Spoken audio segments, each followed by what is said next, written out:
Happy Easter, bago lang tayo nag-Easter. Opo. Kung nandun ba kayo sa Korte Suprema? Kabilang ba kayo sa naimbitahan doon? Yes, I was there. I was invited. Naghihintay din ako na tawagin ako.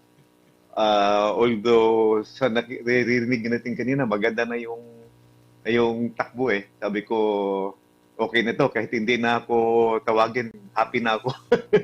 At nakikita natin yung direksyon sa mga pagtatanong at sa mga presentation ng mga Friends of Court.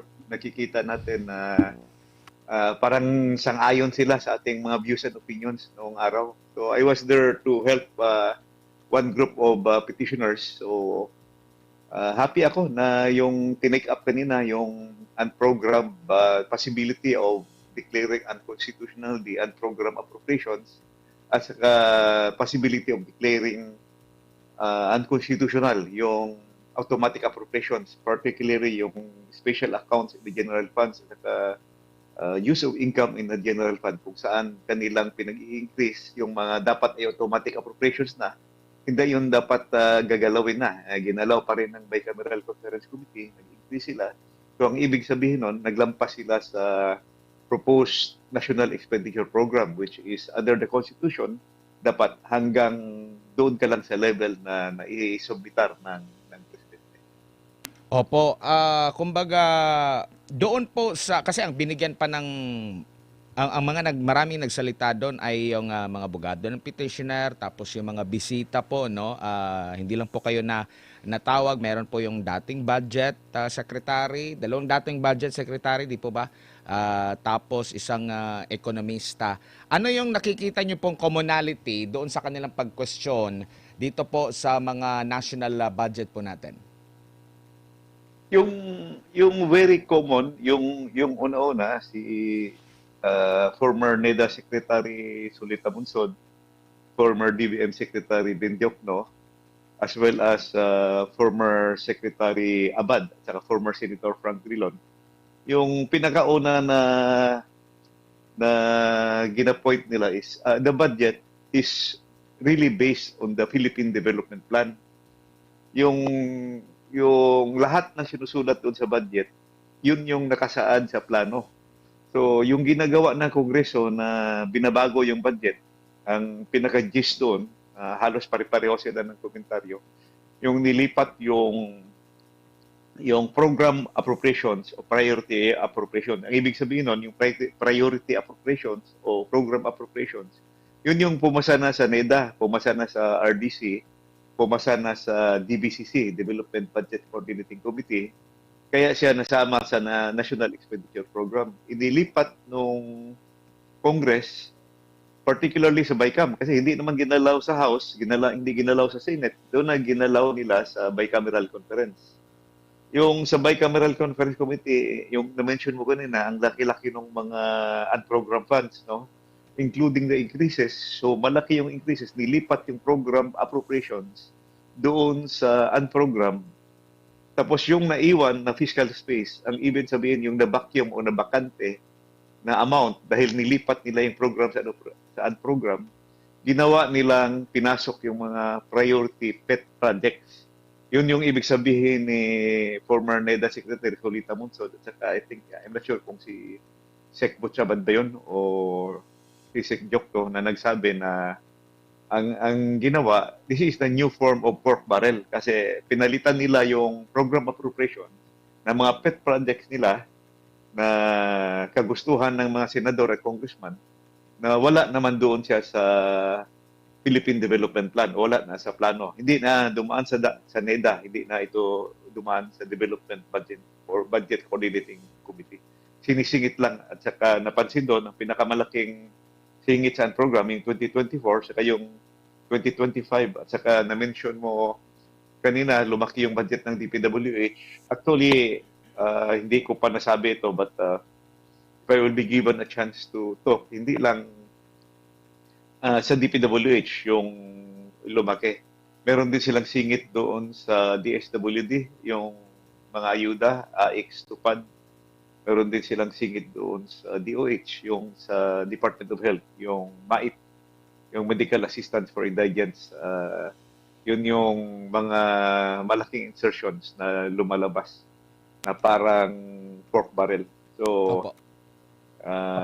ang personal opinion ko kung meron mga insertions, dapat ngayon na nilabas kasi panahon ng krisis.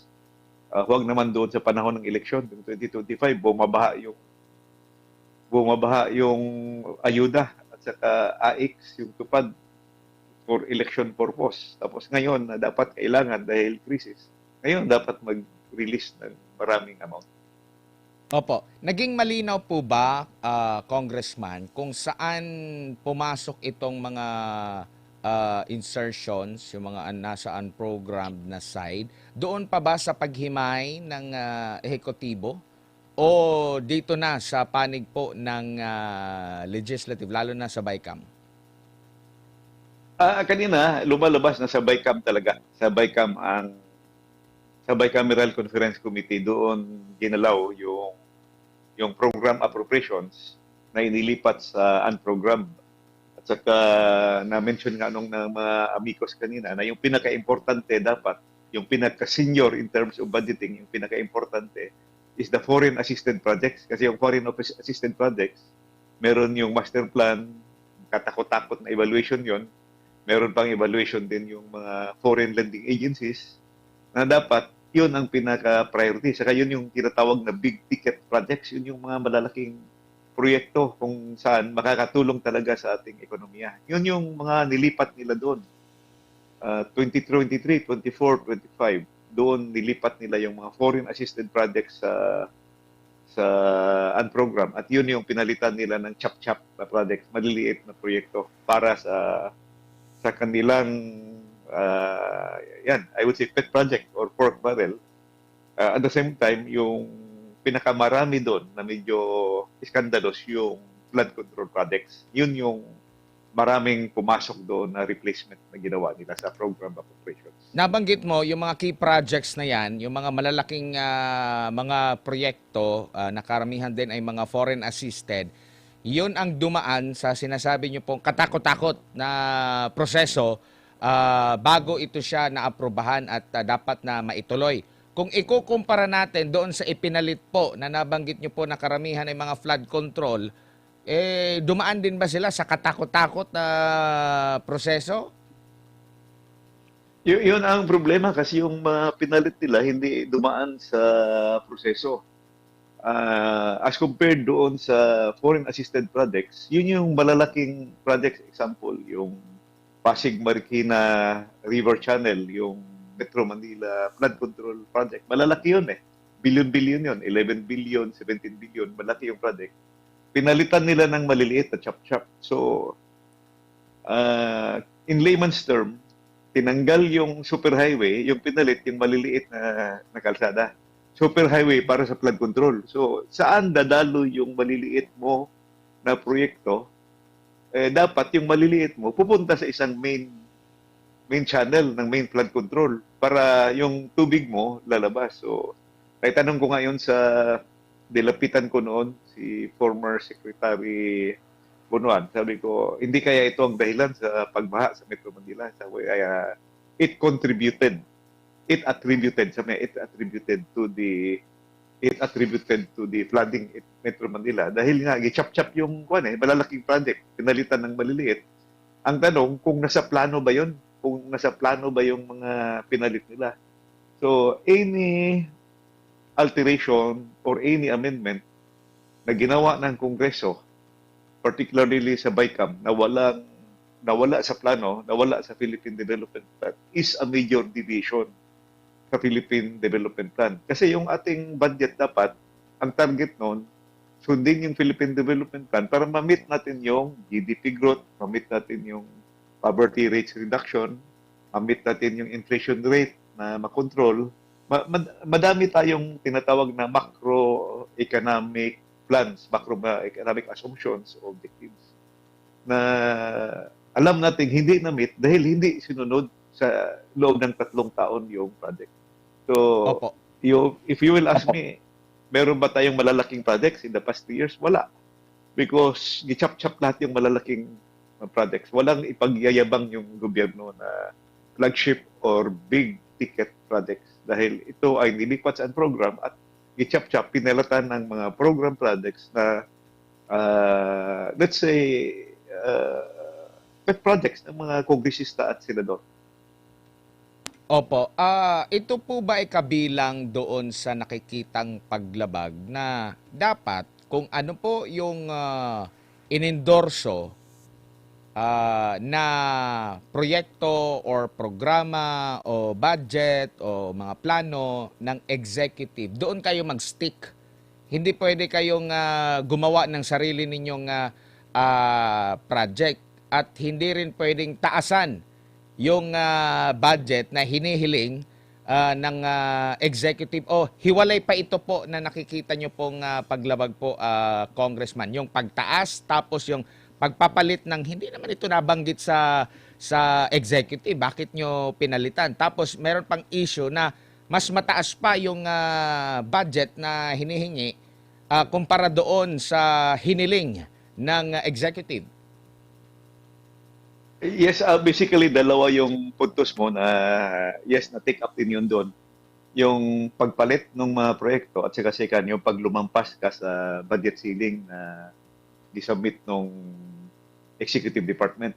So yung unang tanong, kung magpapalit ka ng proyekto, actually, legally, constitutionally, yes, pwede yun kasi nasa power of the purse yun. However, pag ang pinalit po ng mga proyekto ay wala sa Philippine Development Plan, wala sa medium-term financial framework, medium-term plan, financial plan, ibig sabihin nun, you will be debating. Lalayo ka sa plano. So, during my time noon, nung akong chairman ng appropriations, pumapayag ako noon, kinukonbinsi ko yung committee ko, pwede kayong magpalit provided nasa plano. Nasa plano yon ng Philippine Development Plan. Ang ibig sabihin, bumalik ka sa district engineer mo, bumalik ka sa regional director mo, bumalik ka sa NEDA or sa RDC. Kasi yung Regional Development Council, yun yung nagpa-finalize ng plano doon sa region, sa distrito.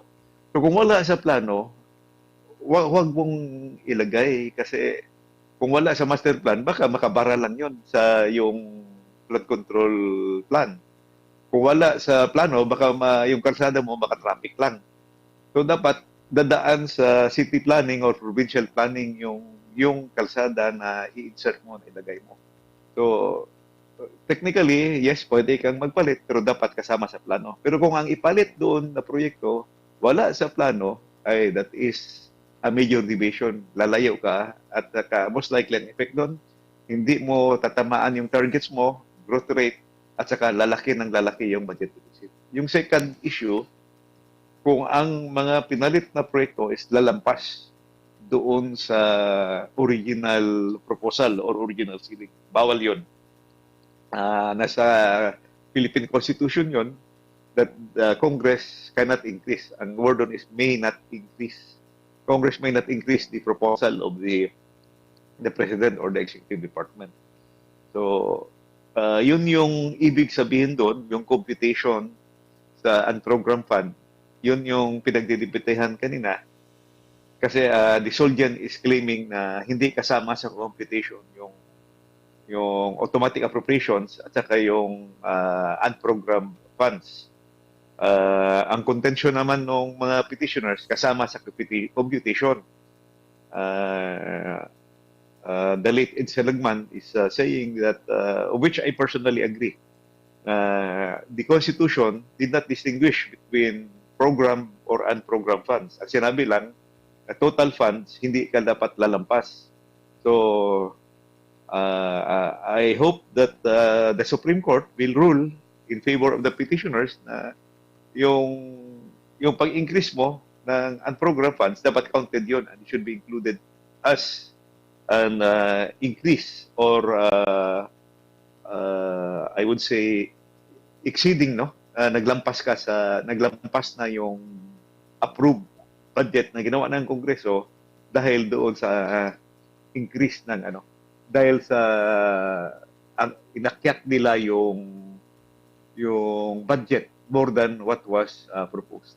Opo. Kung halimbawa may isa pong budget na naaprubahan na, no? So Obligado ba si gobyerno na maglabas ng pondo, unahin yung mga proyektong nakaprograma, yung mga tinatawag na program funds, at kailan naman po mapopondohan yung mga nasa kategorya po ng unprogram funds?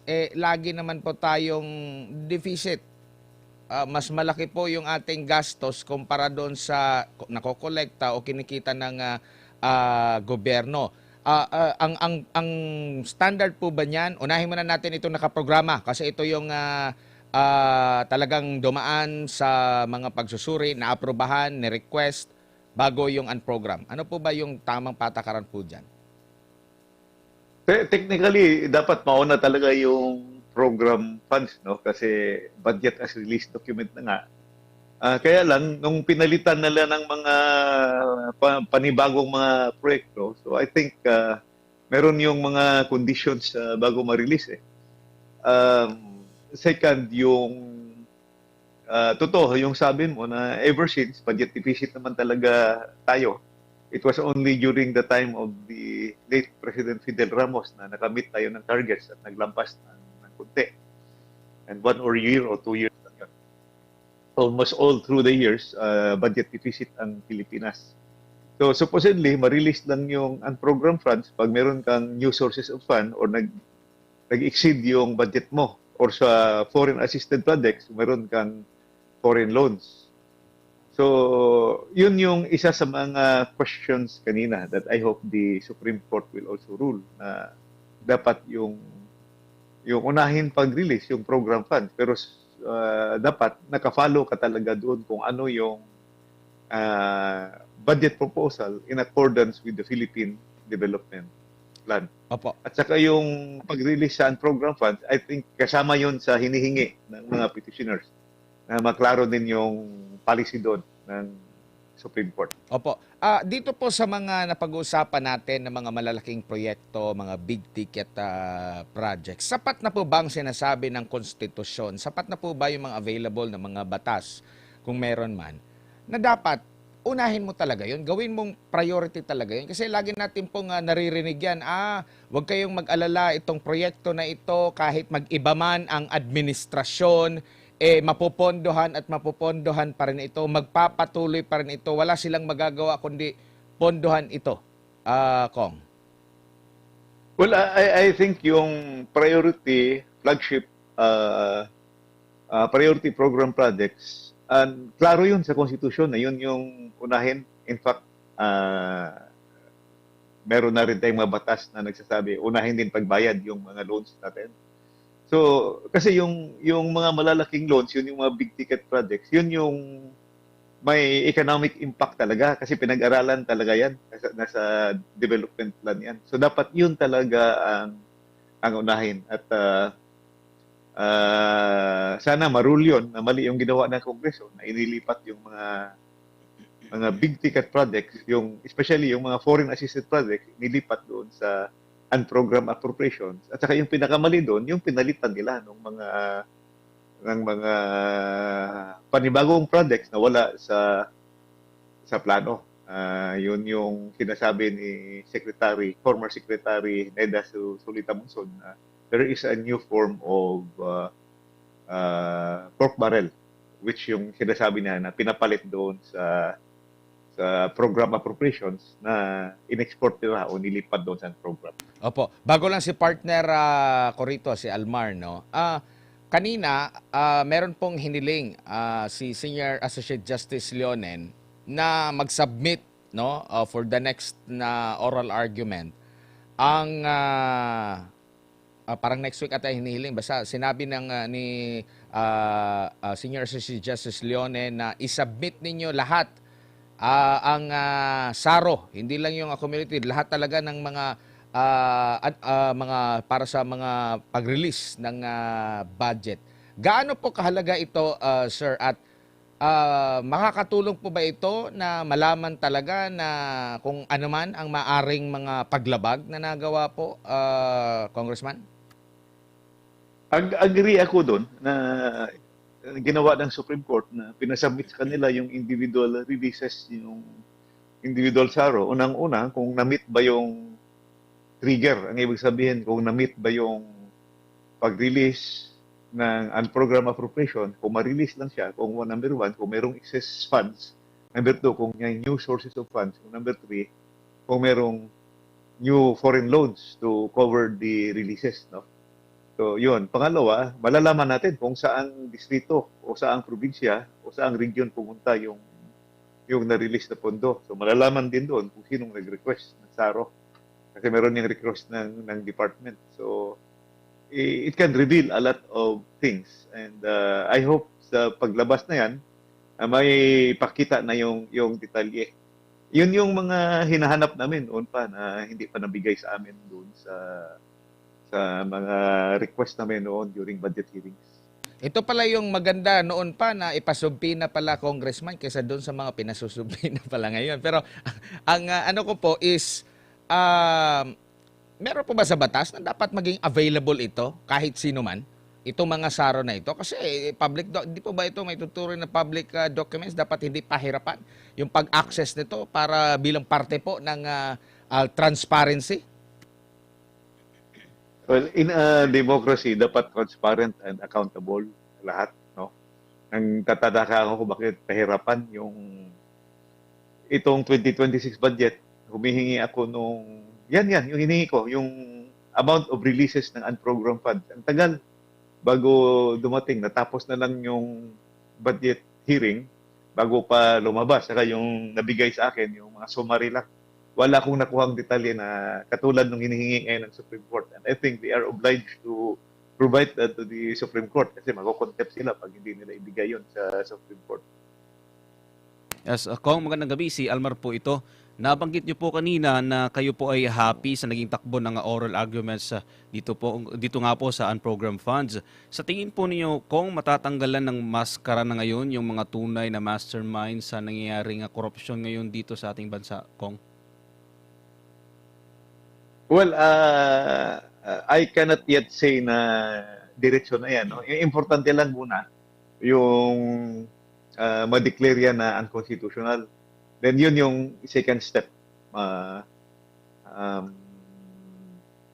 Pag ma-declare na yan na unconstitutional, the next step will be to study now the possible malversation, graft and corruption charges to those who perpetrated that, no? Kung sinong gumawa ng mga yan. So yung importante, yung first step muna, ito, ma-declare na unconstitutional yung ginawa doon sa budget.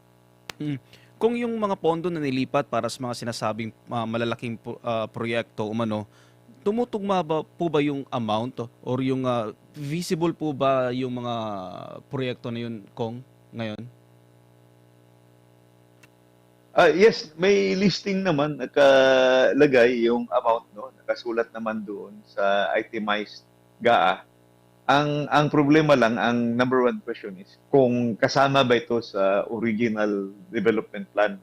Sa Philippine Development Plan, programa ba ito ng DPWH? Ito ba ay nakasama doon sa kanilang master plan? Kung kalsada, hindi ba ito magkakakos ng traffic? Makakatulong ba ito sa traffic? Or so kung sa flood control, makakatulong ba ito sa flood control? Hindi ba ito magkakabara? Kasi yung ginawa nila doon sa pareho, sa kalsada at saka sa flood control, yung malalaking project, tinanggal, nilipat doon sa program, yung pinasok, yung mga maliliit na, nakachap-chap na. So, I'm very sure hindi kasama yun sa development plan kasi hindi yun dumaan sa RDC, insertion na lang bigla, pinasok nila dito sa BICAM level. Ang problema kasi sa BICAM level, closed door yan at diretsyo na yun, approval. As compared kung dumaan yun sa debate, doon sa committee, dumaan sa debate sa plenary, dadaan pa yun sa House committee debate, dadaan pa yun sa House plenary debate, dadaan pa yun sa Senate committee debate at saka Senate plenary debate. Yung supposedly exception yung yung bicameral kasi theoretically yung pag-usapan lang sa bicameral conference committee, yun lang yung merong tinatawag na disagreeing provisions, yung hindi pareho. sana pag if it's not included, if there's no disagreeing provision, kung pareho sila ng amount, dapat hindi na yun pag-usapan sa BICAM kasi pareho eh. Ang ginagawa, kahit pareho, binabago pa. So, it becomes a new chamber. So, I hope that with that, sana mai-ruling ng Supreme Court yun kasi as alleged, it could be an abuse of discretion. Mm. Kung marami sa ating mga kababayan ang dismayado sa 20th Congress dahil nga sa nangyayaring korupsyon, kayo po na nasa Kongreso po ngayon, kung maaari po ba natin mabigyan ng overview ang ating mga kababayan kung gaano kalawak or masasabi nating ilang porsyento sa Kongreso yung masasabi nating nakinabang dito nga sa paglilipat nga ng pondo or anomalya, Kong? Sa totoo lang, marami kaming diskontento, lalo na yung mga congressman na nag-iisip para sa bayan. Kasi unang-una, bakit tayo hinalal, bakit tayo ma-elect to bring the voices of people. At kung ano yung plano ng bayan, yun dapat ang susundin. Ang nangyari kasi, they were on their own.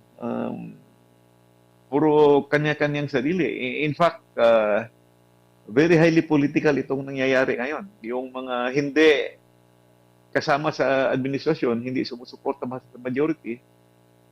This is the second or third year kami na ako, taga Davao, zero kami doon. Wala kaming natatanggap na budget. Pareho sa hard at saka soft infra at saka yung mga assistants, no? Well, purpose is politicking talaga. Kita nyo naman yung lumalabas ang daming pundo, bumabaha last year para sa 2025 election. Ang daming ayuda, ang daming akap, ang daming tupad, ang daming infrastruktura. Pero ngayon na may crisis, kailangan mo mag-release ng marami, tipid na tipid. So, baliktad eh. O, mas priority ba yung election? Mas priority ba ang politika kaysa crisis? Crisis is very, very important. That's why may iba lang tayo ng topic na dapat yung crisis ang unahin, wag naman yung impeachment ni Vice President Sara Duterte.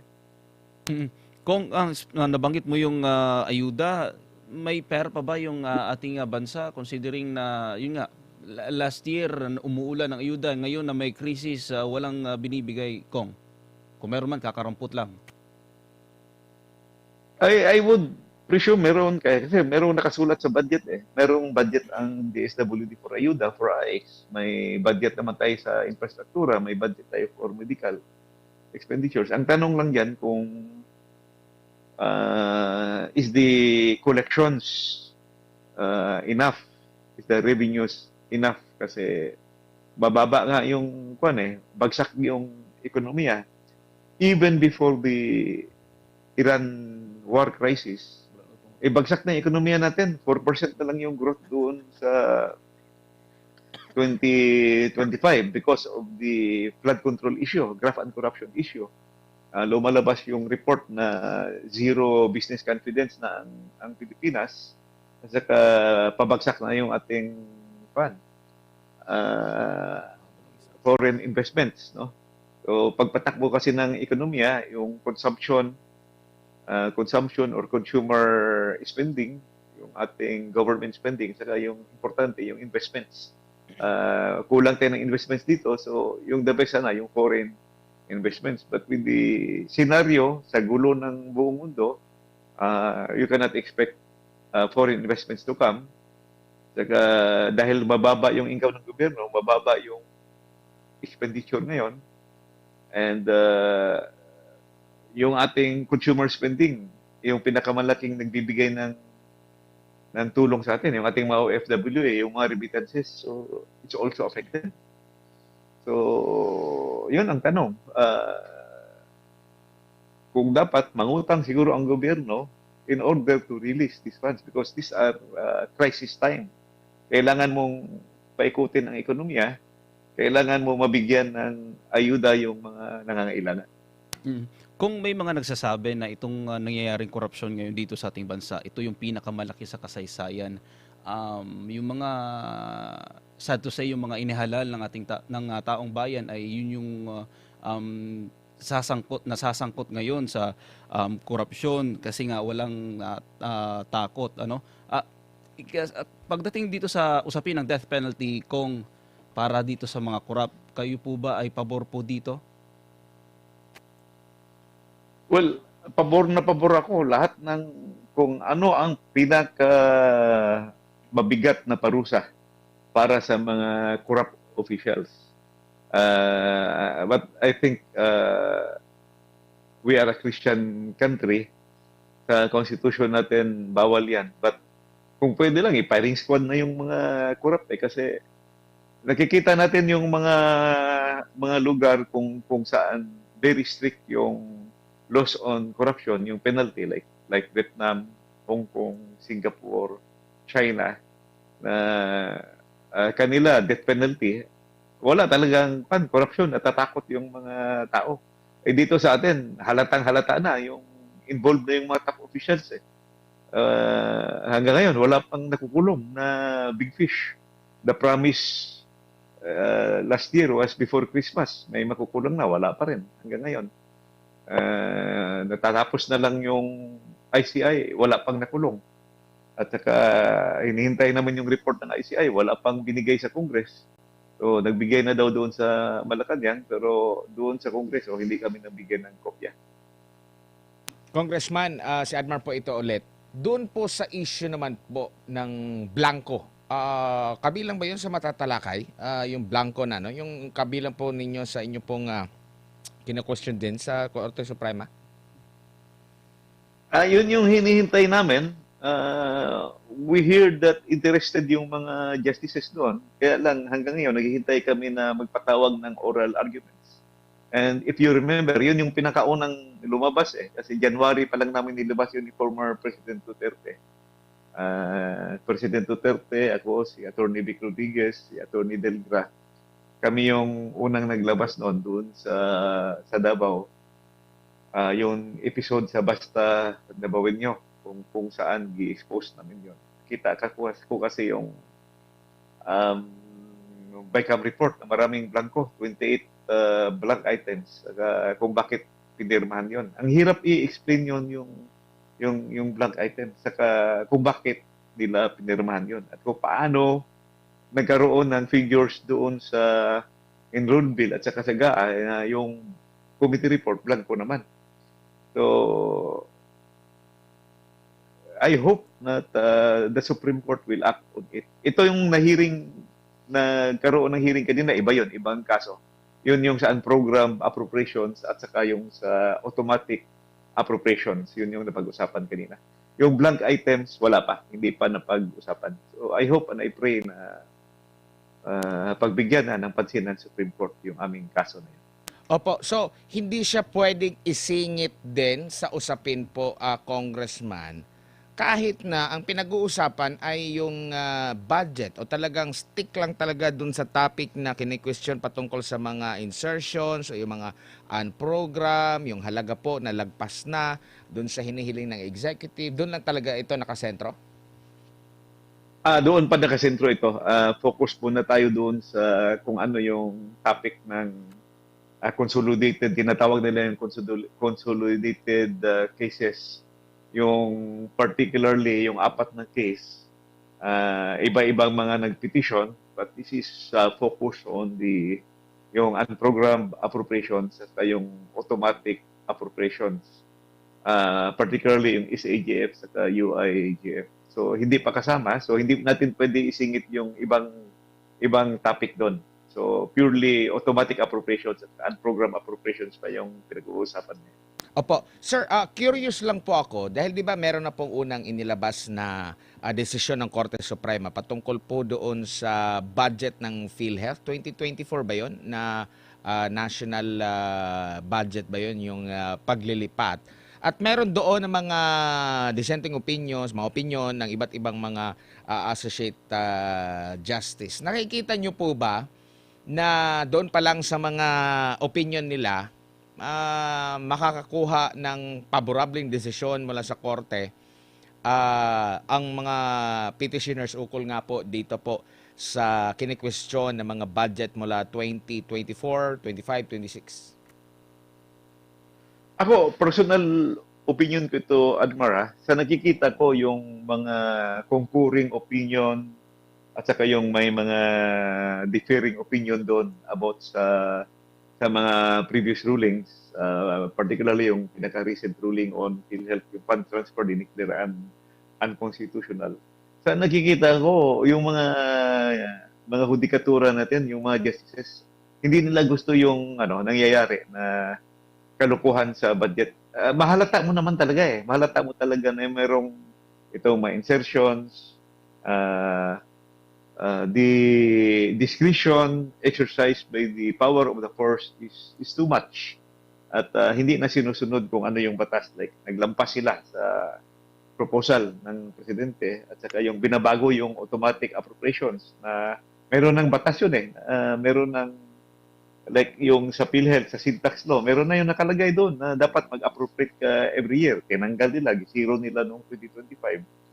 So, dapat talaga sundin lang yun kung ano ang nasa batas.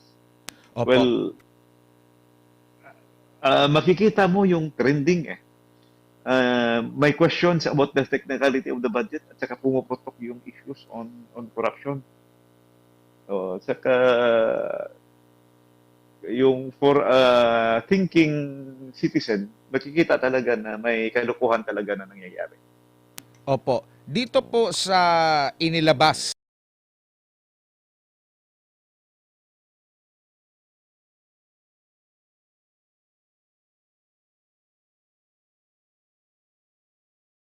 administrasyon, bigla nga yung pagsipa, pati nga yung mga insertions, yung comparison ng NEP, yung proposal sa actual na naging batas po. Pero ang ipinagtataka ng ating mga kababayan, napakalaki po ng mga perang na pag-uusapan po dito. Pero naikukumpara nila sa mga nakalipas na mga panahon, yung estado ng kanilang pamumuhay. Kasi may mga lumalabas na datos na parang tapos na tayo sa pandemya. Hindi naman dumaan sa pandemya itong kasalukuyang administrasyon. Pero bakit yung level ng mga datos ay parang nasa pandemya level pa tayo? Nung nakalipas na mga administrasyon, yung budget nila hindi naman ganito yung klase ng budgeting, pero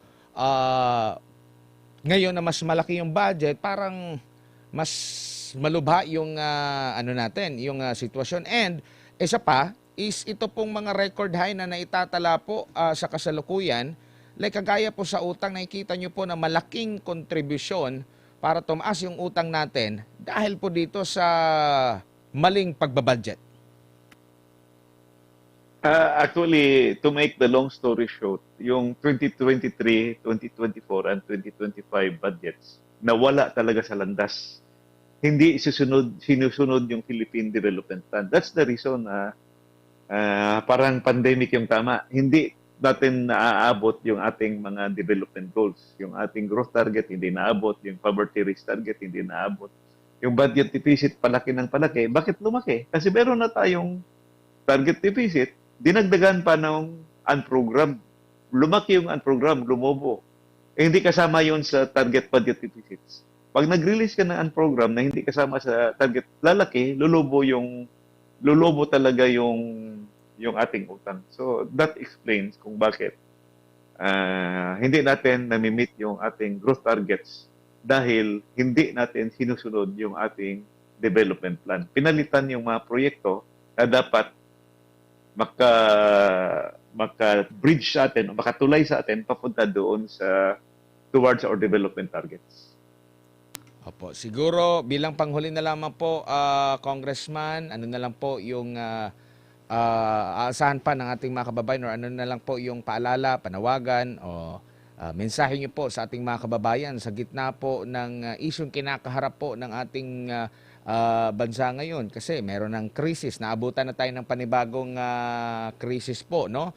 Nandiyan yung issue ng napagtutuunan ng pansin itong impeachment. Itong mas malaking pinag-uusapang pera kumpara doon sa akusasyon nila kay Vice President Sara. Well, gumawa na ng hakbang ang Korte Suprema. Pero still, ang punot dulo din po nito yung pamumuhay ng ating mga kababayan po na apektado doon sa nababanggit nyo po na maling pagbabudget, na wala sa landas, na nadagdagan pa dito sa issue ng korupsyon, dito po sa krisis na kinakaharap ngayon. Congressman. Well, advice ko sa ating mga kababayan, be very observant. Bantayan natin yung ating gobyerno, lalong-lalo na yung mga gastos. Kasi para sa akin, ang dami nilang ginagawa para ma-divert yung attention sa tao sa tamang issues. The real issue na dapat bantayan yung corruption. So much corruption. Ang laki ng corruption. Dinadivert nila sa issue, sa mga investigations, sa impeachment. Ang totoong pinakamali, itong trillion peso flood control na hanggang ngayon wala pang nakukulong. Hanggang ngayon wala pang klaro na investigation na lumalabas. Preoccupied yung lower house sa ibang mga bagay-bagay. Na dapat naman sana, yung unahin natin, itong nakakatakot-takot na epekto nung graft and corruption, which really affected our 2025 growth rates. Yung first quarter ng 2024 apektado. Then, second, na double whammy tayo, natatamaan itong crisis sa Iran. So, I advise to our people to be more active in public affairs. Let us pray for more resilience, for more strength na ma-overcome natin ito. So, at sana magising naman yung ating mga policy makers na magtutok sa tamang problema. Hindi solusyon itong ginagawa na impeachment. Yun. Congressman, dagang salamat sa imong oras o panahon, ining taknaa sa uulitin po. Ingat po kayo. Amping. Maraming salamat. Daghang salamat sa Admar at saka Almar. Si Thank you. Davao City 3rd